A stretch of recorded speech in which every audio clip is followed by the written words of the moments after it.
మీడియాను ఉద్దేశించి మాట్లాడారు. అందరికి కూడా నమస్కారము. రాజకీయాల్లో గెలుపోటములు సహజము, కానీ గత కొన్ని రోజులుగా జరుగుతున్న హింసాత్మక ఘటనలు చాలా బాధాకరము. రాజకీయాలు ఎలక్షన్ల వరకే ఉండాలి, కానీ దాని తర్వాత కూడా ఈరోజు చాలామంది కార్యకర్తల్ని దౌర్జన్యంగా గాయపరచడము, అదేవిధంగా ఇల్లులు కూల్చేయడము, జేసీబీలు పెట్టి వాళ్ళ వ్యాపారాల్లో దెబ్బతీయడము, అదేవిధంగా చాలామంది పైన ఈరోజు దాడులు జరిగిన పరిస్థితి అందరూ కూడా చూస్తూ ఉన్నాము. ఇవన్నీ కూడా ఒక మంచి ప్రెసిడెంట్ కాదు. అధికారం ఇప్పుడు కూడా శాశ్వతం కాదు.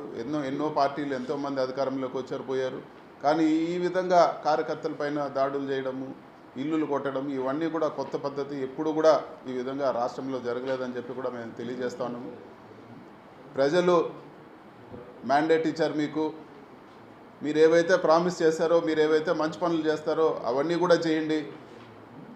ఒక విషయం గుర్తుపెట్టుకోండి, 40% పబ్లిక్ ఈరోజు ఓటమి చెందినా కూడా వైఎస్ఆర్సీపీకి ఓటేశారు.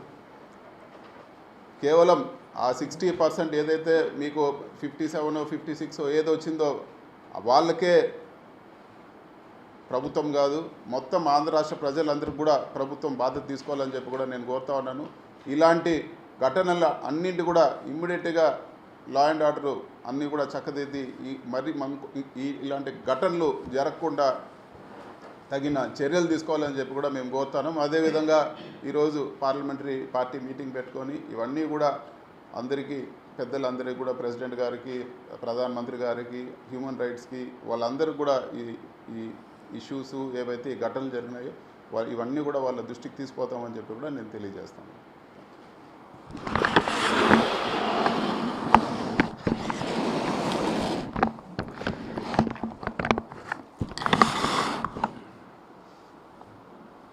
ఆంధ్రప్రదేశ్ రాష్ట్రంలో